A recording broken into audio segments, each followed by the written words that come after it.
Hi friends, అందరికీ నమస్కారం. అంజలి కథలకి స్వాగతం. కాశీ మజిలీ కథలు 127వ భాగం. యజ్ఞదత్తుని కథ.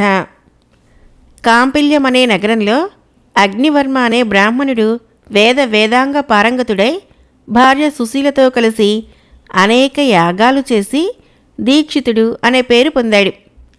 రాజు చేత గౌరవించబడుతూ ఉండేవాడు. అగ్నివర్మకు వయసు మీరాక కొడుకు పుట్టడంతో వాడికి యజ్ఞదత్తుడు అనే పేరు పెట్టి గారాబంగా పెంచాడు. యజ్ఞదత్తుడికి ఉపనయనం చేసి విద్యాభ్యాసం కోసం గురువుల దగ్గరికి పంపాడు. కానీ యజ్ఞదత్తుడు చదువుకోకుండా ఆటపాటలతో కాలం గడిపేవాడు. ఎప్పుడూ జూదంలో మునిగి తేలుతూ ఉండేవాడు. అగ్నివర్మ ఎప్పుడూ తన పనులలో తీరిక లేకుండా ఉండటంతో కుమారుడి ప్రవర్తనను గమనించలేక భార్యను అడిగేవాడు. ఆమె కొడుకు మీద ఉండే ప్రేమ కొద్దీ వాడు చేసే తప్పులన్నింటినీ తండ్రి దగ్గర కప్పిపుచ్చేది. జూదంలో కొడుకు ఓడిపోయిన బాకీలను తీర్చటానికి తన నగలిచ్చేది. కొడుకు భోజనానికి వచ్చినప్పుడు మంచి మాటలు చెప్పి వాడి మనసు మార్చే ప్రయత్నం చేసేది. యజ్ఞదత్తుడు మొదట సరేనని యువతలకి వెళ్ళాక అన్నీ మర్చిపోయేవాడు. ఒకరోజు అగ్నివర్మ రాజసభ నుంచి ఇంటికి వస్తూ ఉండగా దారిలో ఒక జూదరి వేలికి తన రత్నపు ఉంగరం ఉండటం చూసి, "ఇది నా ఉంగరం, నీ వేలికి ఎలా వచ్చింది?" అని అడగ్గా, "అయ్యా, దీన్ని మీ కొడుకు జూదంలో నాకు ఓడిపోయినప్పుడు ఇచ్చింది. మీ అబ్బాయి చేసే పనులు మీకు తెలియవు. ఇదే కాకుండా చాలా వస్తువులు జూదంలో ఓడిపోయాడు" అన్నాడు. అగ్నివర్మ ఇంటికి వచ్చి కోపంగా భార్యను పిలిచి, "ఆ వేళ నాకు తలంటుతూ నా వేలికి ఉన్న ఉంగరం సరదాగా తీసుకున్నావు కదా, దాన్ని తీసుకురా" అనగా ఆమె, "మీ ఉంగరం భద్రంగా పెట్టెలోనే ఉంది, వంట అయిన తర్వాత ఇస్తాను" అంది. స్నానం చేసి అగ్నివర్మ పెట్టెలన్నీ వెతికి ఏ వస్తువు కనిపించకపోవడంతో భార్యను పిలిచి, "దుర్మార్గుడైన కొడుకు ఉన్నా లేకపోయినా ఒకటే" అంటూ భార్యతో పోట్లాడసాగాడు. అంతలో మధ్యాహ్నం కావటంతో యజ్ఞదత్తుడు భోజనానికి ఇంటికి వచ్చి దాదుల వలన విషయం తెలుసుకొని ఇల్లు వదిలి అరణ్యంలోకి వెళ్ళిపోయాడు. అలా యజ్ఞదత్తుడు పోతూ ఉంటే దొంగలు ఎదురుపడి ధనం కోసం అతన్ని చావగొట్టారు. యజ్ఞదత్తుని దగ్గర ధనమేమీ లేకపోవడంతో వాడిని అనవసరంగా కొట్టామని భావించి యజ్ఞదత్తుణ్ణి మోసుకుంటూ పోయి రెడ్డిపల్లెలో వేశారు. అక్కడ ఒక కాపు యజ్ఞదత్తుణ్ణి చూసి వాడిని ఇంటికి తీసుకొని పోయి వైద్యం చేయించి కాపాడాడు. పాడి పంటలున్న ఆ కాపు ఇంట్లో కొంతకాలం ఉండి ఆ కాపు కూతుర్ని తీసుకొని పారిపోయాడు. అలా వెళ్ళి కొంతకాలము మాలపల్లెలో ఉండి జీవనం గడవకపోవడంతో బోయవారితో కలిసి దొంగతనాలు చేస్తూ చివరికి కాశీకి చేరాడు. కాశీకి చేరిన వాడు తన ప్రవర్తనను మార్చుకోలేక ఒక మహాశివరాత్రి నాడు వేకువజామునే గంగలో స్నానం చేసి కాశీకి వచ్చే వారి దగ్గర దొంగతనం చేయాలని వెళ్ళాడు. కానీ రాజభటులు కాపలా ఉండటంతో అది సాధ్యం కాలేదు. ఆ రోజు వాడికి ఉపవాసమే అయింది. భోజనం కోసం వెళుతూ ఒక శివలింగం దగ్గర ఒక శైవుడు ఆ రాత్రి 4 జాముల వరకు పూజలు చేసి ఆ తర్వాత నైవేద్యాలు పెట్టాలనుకుని ప్రసాదాలు చేయించాడు. అది చూసిన యజ్ఞదత్తుడు పూజ ఎప్పుడైతుందా అని ఎదురు చూడసాగాడు. ఆ శైవుడు పూజ ముగించుకొని నిద్రిస్తూ ఉండగా యజ్ఞదత్తుడు గుడిలోకి వెళ్ళి దీపాన్ని ఎగదోసి ఆ ప్రసాదాల పాత్రను పట్టుకొని పారుబోతూ శైవుడి కాలు తొక్కగా వాడు "దొంగ దొంగ" అంటూ కేకలు వేయటంతో రాజభటులు వాడిని వెంబడించారు. వాడు ఆ పాత్రను పట్టుకునే ఆ గుడి చుట్టూ తిరుగుతూ ఉండటంతో వారికి కోపం వచ్చి యజ్ఞదత్తుణ్ణి చంపేశారు. ఇంతలో యమకింకర్లు వచ్చి యజ్ఞదత్తుణ్ణి తీసుకువెళుతూ ఉండగా శివకింకర్లు వచ్చి వారిని ఆదిలించి యజ్ఞదత్తుణ్ణి సౌగౌరవంగా శివలోకంలోకి తీసుకెళ్తూ ఉండగా యమకింకరులు, "వీడు వట్టి జూదరి, దొంగ, తండ్రి మాటను కూడా లక్ష్య పెట్టని వాడిని శివలోకంలోకి తీసుకుని వెళ్తున్నారు, ఇదేం విచిత్రం" అన్నారు. దానికి శివకింకరులు, "మహాశివరాత్రి నాడు మరణించడం సామాన్యమైన విషయం కాదు. కాశీలో మరణించిన వారెవరైనా పుణ్యాత్ములే. కాలభైరవుడికి తెలిస్తే మిమ్మల్నే గెంటేస్తాడు అని చెప్పి యజ్ఞదత్తుణ్ణి ఉత్తమ లోకాలకి తీసుకుని వెళ్ళిపోయారు. కాశీ క్షేత్ర ప్రభావాన్ని గురించి సిద్ధవ్రతుడు చెబుతూ ఉండగానే ఓడరేవు వచ్చింది.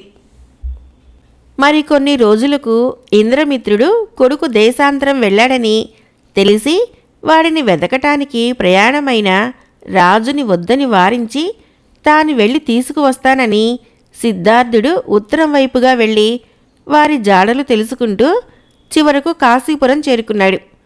అక్కడ వ్యాసమఠంలో ఉన్న యోగులందరినీ అడుగుతూ ఉంటే సిద్ధవ్రతుడితో వచ్చిన శిష్యుడు ఒకడు కనిపించాడు. వాడిని గుర్తుపట్టి పలకరించి తన పేరు చెప్పి మీ గురువు ఎక్కడా అని అడగగా అతను కన్నీరు కారుస్తూ వాళ్ళంతా చనిపోయారని చెప్పాడు. ఆ మాటతో సిద్ధార్థుడి గుండె పగిలిపోయినంత పనైంది. బాధపడుతూనే వారెలా చనిపోయారో చెప్పమన్నాడు. దానికి ఆ శిష్యుడు ఇలా చెప్పసాగాడు. అయ్యా, మేము మీ నగరం విడిచి ఉత్తరం వైపుగా ఎన్నో ఊళ్ళు దాటుకుంటూ కొన్ని నెలలకి గంగా తీరం చేరుకున్నాము. దారిలో చంద్రిక, కపిల అనే 2 స్త్రీలు శిష్యురాళ్ళై మా వెంట వచ్చారు. మేము ఓడ కోసం కాచుకొని ఉన్నాం. అప్పుడు గంగానది పొంగి ప్రవహిస్తోంది.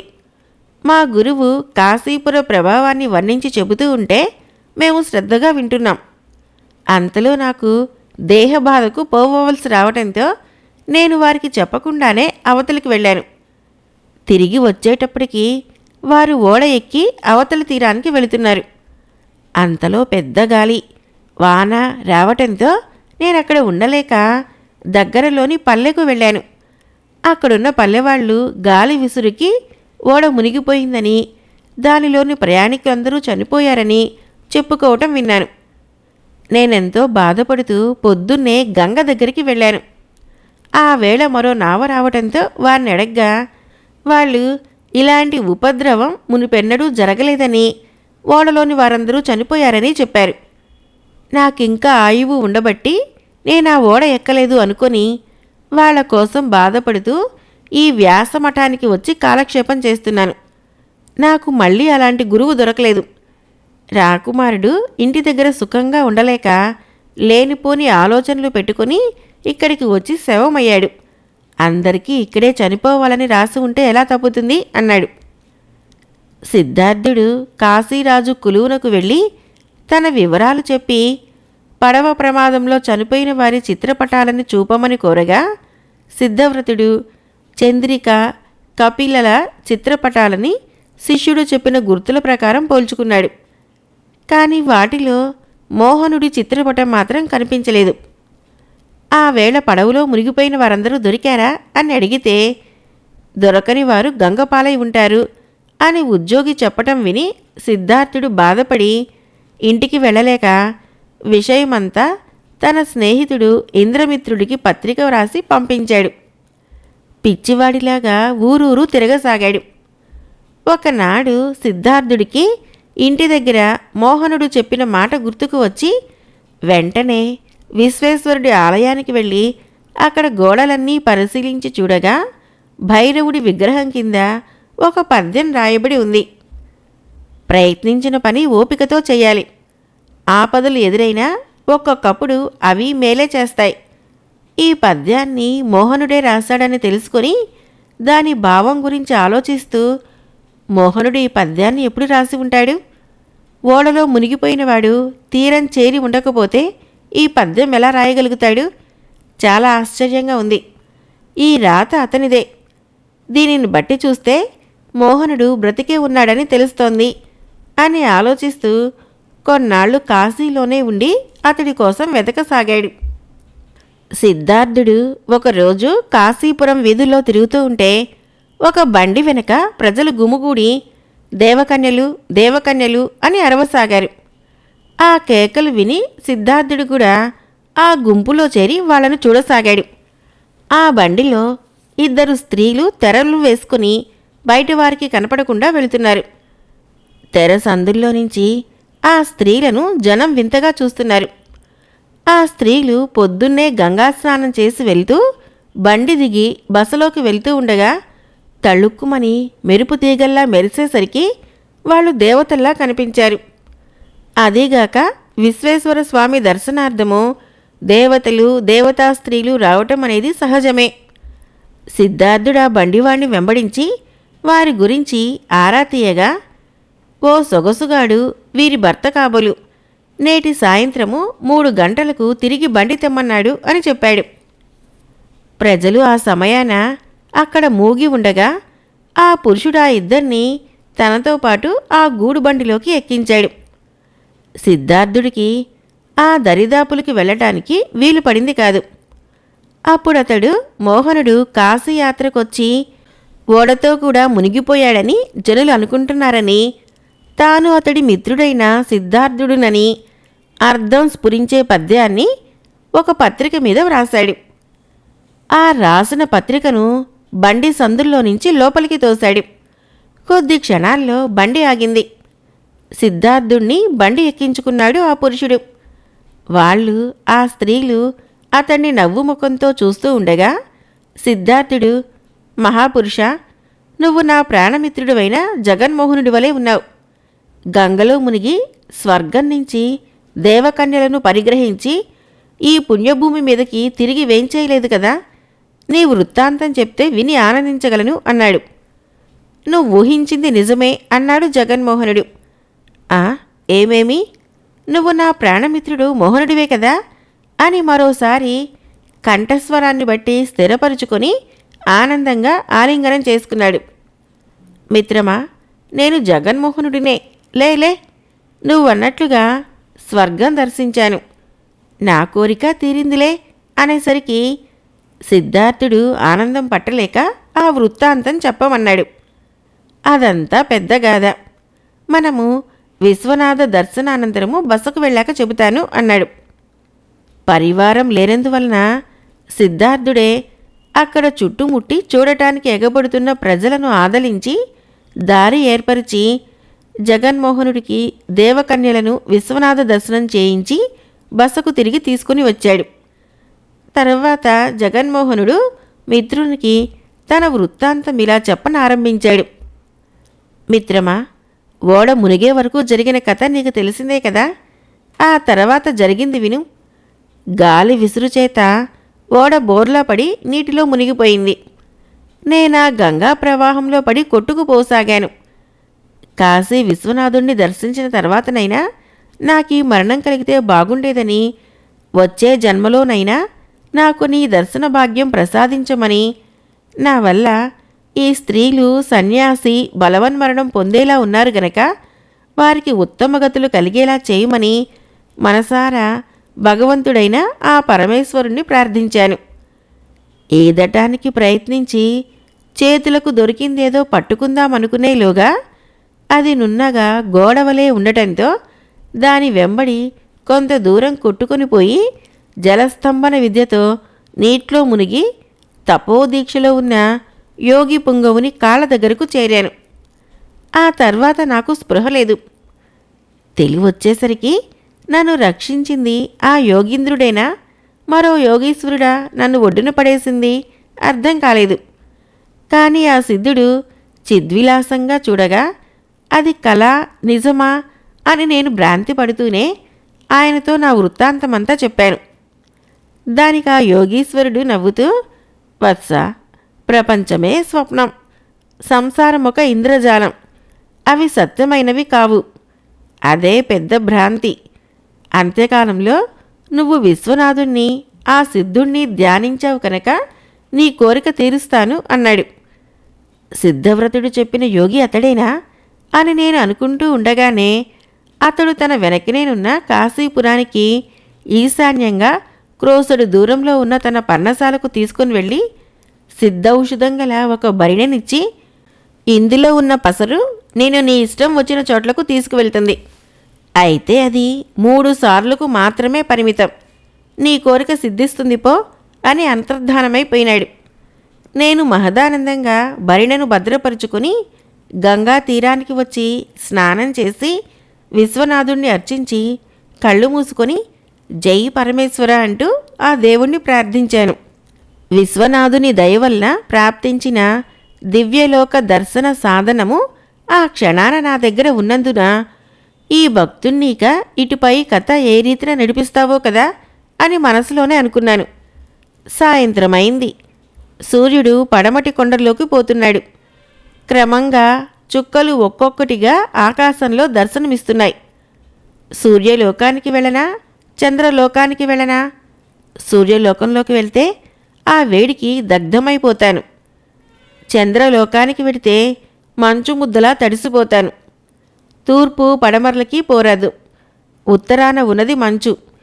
కనుక దక్షిణ దిశగా దృష్టి నిలిపి నేను నక్షత్రలోకానికి వెళ్ళాలి అని నిశ్చయించుకొని భరిణెలోని పసర్ని 3వ వంతును పాదాలకి పూసుకొని కళ్ళు మూసుకొని విశ్వనాథుని ధ్యానించి సంకల్పం మనసులోనే చెప్పుకున్నాను. అంతలో కళ్ళు తెరిచి చూశాను. ఆ ప్రకారంగా అనాయాసంగా ఆ వింత నగరి చేరుకుని నలుదిశలా పరికించాను. అది నిస్సందేహంగా క్రొత్త లోకమే. భూలోక విలక్షణంగా ఉంది. క్రిందకి చూశాను. స్ఫటిక తలంపైన నా ప్రతిబింబము స్వచ్ఛంగా అందంగా కనిపిస్తోంది. అద్భుత పరిమళాలతో అలరాలే పూలతోటలోకి నడిచాను. తీరా చూస్తే వాటికి ఆధారం లేదు. పగలో రాత్రో చెప్పలేని స్థితి. కొద్ది దూరంలో మెరిసిపోతున్న మేడలు. అది పగలో రాత్రో కూడా తెలియటం లేదని ముందే చెప్పానుగా. ఏం చేయటానికి తోచడం లేదు. అటూ ఇటూ తిరుగుతూ ఉంటే నాకెదురుగా వచ్చిన ఒక దివ్య పురుషుడు విమానాన్ని వదిలేసి ఇలా పాదాచారులై వచ్చారే అని అడిగాడు. మిమ్మల్ని తీసుకువచ్చిన దూతలేరి అని అడిగాడు. ఆ మాటల వల్ల అదొక పుణ్యలోకమని అర్థమైంది. ముందు ఈ లోకం గురించి తెలుసుకోవాలనుకుంటున్నట్లు అతనితో అన్నాను. అది తేజోలోకం అని పిలువబడే పుణ్యలోకం. స్వర్గం కన్నా కాస్త క్రిందగా ఉంది. భూలోకంలో పుణ్యం చేసుకున్న వాళ్ళు వచ్చే చోటు. దీని క్రిందుండే అధికారి అక్కడ తీర్థశుల్క అనే దేవకాంత ఆ పుణ్యలోకం చేరే పురుషునికి భార్య. పుణ్యం ఉన్నంతకాలము అక్కడ అతడే సర్వాధికారి. మణిభద్రుడు అనేవాడు అక్కడ ప్రధాన దండనాయకుడు. మానవదేహంతో పుణ్యలోకానికి అక్కడకు అంతకు ముందెవరూ అలా రాలేదని అతను అన్నాడు. అది అద్భుతమని కూడా పొగిడాడు. పుణ్యలోకాలన్నిటికీ ప్రధానమైన నగరము ఇంద్రుని రాజధాని అమరావతి. భూలోకానికి ఈ పుణ్యక్షేత్రాలన్నీ నక్షత్రాల్లా కనిపిస్తూ ఉంటాయి. అవి కోటాను కోట్లు ఉన్నాయి. ఇదంతా ఆ దివ్య పురుషుడే చెప్పాడు. ఇంతలో నన్ను సాదరంగా మేళ తాళాలతో ఆహ్వానించి ఉత్సవం జరిపినంత సంబరంగా లెక్కలేనంతమంది పరివారము నన్ను తీర్థశుల్క దగ్గరకు తీసుకొని వెళ్ళగా ఆమె నా మెడలో వరమాల వేసి గౌరవించింది. అటువంటి ఇంద్రభోగము ఒక్కరోజు అనుభవించినా చాలు. సిద్ధుడి దయవలన ఎలాగూ ఇంత దూరం వచ్చాను కనుక ఎంతో కొంత వైభోగం అనుభవించే పోదామని నిర్ణయించుకున్నాను. ఇంద్రుడేమన్నా అనని, విశ్వనాథుని అనుగ్రహం ఉంటే ఇంద్రుడు మాత్రం నన్నేం చేయగలడు? అది నా ధైర్యం. నేను తీర్థశుల్కతో చెట్టపట్టాలు వేసుకొని కేళీ సౌధానికి వెళ్ళాను. ఆమెను పెరవేసుకుని రతికి సమాయత్తం అవుతూ ఉండగా, నేటికి కదా నేను ధన్యురాలనైనాను అంది. మేము కొద్ది కాలం ఇక్కడ ఉండిపోయి వెళ్ళిపోయేవాళ్ళం. నువ్విక్కడే ఎప్పుడూ ఉంటూ వచ్చిన పుణ్యపురుషుల్ని రంజింపచేస్తూ ఉంటావు. ఇలాగే ఈ మాట ఎంతమందితో అని ఉంటావు అని ప్రశ్నించాను. తాను అలాంటి స్త్రీని కానని, తానొచ్చి ఏడాది అయిందని, తన వృత్తాంతం తర్వాత చెప్తానని అంది. ఇంతలో ఆ పుణ్యసీమ రక్షకుడు మణిభద్రుడొచ్చి వారణాసీపురంలోని ఒక రేవులో యాత్రికుడొకడు మృతి చెందటం గురించి, అతడు 10 ఏళ్ల పాటు ఈ పుణ్యలోకంలో తీర్థశుల్కతో భోగాలు అనుభవించటం గురించి ప్రస్తావించాడు. కానీ ఆ యాత్రికుణ్ణి నేనేనని అతడికి తెలియక కనుక్కొని వస్తానని ఇంద్రుడి దగ్గరికి వెళ్ళాడు. ఇంద్రుడు నన్నేమంటాడు అనే భయం నన్ను వెన్నాడుతూనే ఉంది. ఇంతలో తీర్థశుల్క తన వృత్తాంతం చెప్పింది. ఆమె ఆనాడు నా యొక్క రూపాన్ని చూసి మోహించి బైరాగి శుశ్రూష నెపంతో నా వెంటబడినట్టి కపిలరెడ్డి కోడలు ఓడ మునిగినప్పుడు విశ్వనాథుణ్ణి ధ్యానిస్తూ గంగ ఒడిలో కన్ను మూసినందుకు ఆమెక దివ్యదేహం సంప్రాప్తించింది. అది గంగా మహత్యం. విశ్వేశ్వరుణ్ణే ప్రార్థిస్తూ ప్రాణం వదలటం వలన అప్సరసగా మారిపోయింది ఆమె. తీర్థశుల్కకు కొన్నాళ్లు సెలవిచ్చి ఆ పదవిలో ఈమెను నియమించాడు ఇంద్రుడు. అందువల్ల ఆమె దేవలోకంలోని వేశ్య కాదని నాకు అర్థమైంది. తేజోలోకం నుంచి ఇంద్రునికి వెరచి ఆమెను అక్కడే వదిలి వెళ్ళిపోదామనుకుంటూ ఉండగా, జన్మజన్మలకి నువ్వే నా పతిగా ఉండాలని కోరుకున్నా నన్ను విడిచిపోవటం న్యాయమా అని ఆమె నా వెంట పడింది. సిద్ధుడు ఇచ్చిన పసరుతో ఈసారి పడమర దిక్కుగా ఉన్న ఓ నక్షత్రాన్ని లక్ష్యం చేసుకుని ఆమెతో కూడా అక్కడికి చేరాను. కాశీ మజిలీ కథలు 127వ భాగం సమాప్తం. ఫ్రెండ్స్, నా కథలు నచ్చినట్లయితే మన ఛానల్ని తప్పకుండా సబ్స్క్రైబ్ చేయండి, లైక్ చేయండి, షేర్ చేయండి, కామెంట్ చేయండి. Thank you.